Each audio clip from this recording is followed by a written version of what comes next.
Well, first of all, we knew that in the wintertime, with such a small town, it was harder to support the restaurant.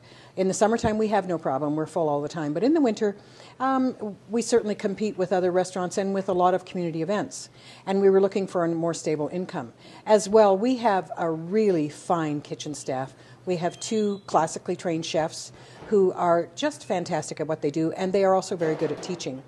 Because it's so hard to find kitchen help that are trained in Canada and in Saskatchewan, everybody we've hired for this restaurant has had to be trained from scratch. We haven't hired, except for our chefs, we haven't hired any kitchen helpers who have known what they were doing. And we found that both Chef Noy and Chef Michael really like teaching. So we put our heads together and said, well, how can we support the restaurant and give them an outlet for what they obviously love, which is to teach people about food. First of all, we knew that if we started a school, we would have to be licensed with advanced education. We would have to be part of an apprenticeship program. Because without those things, we wanted to market the school abroad, and without those things, we could not get any student visas to the school.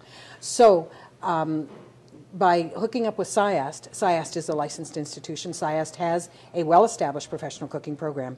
We thought that we would be able to do this without doing the 2 years of footwork that it would take in order to be hooked up to all of the necessary government agencies. Well, we got the loan of $106,600 from Women Entrepreneurs of Saskatchewan in the Saskatoon branch, because that was the branch I had dealt with before.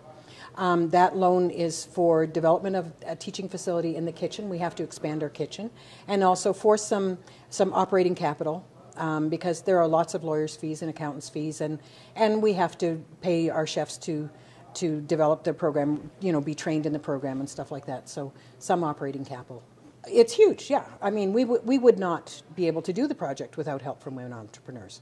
And because they lent us the money the way they did, because they lent us so much money, it means that we can do it right. We can put a new floor in the kitchen, which will then last for 25 years. We can actually buy new appliances. We don't have to struggle and make do with what we have for some of them when really they're not adequate.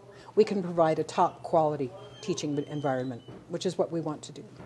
One of the things that I tend to be is very independent, and I have really learned through this process to take the help that's offered. And I think the people who are around you, who are supportive of you, are the most valuable resource you have.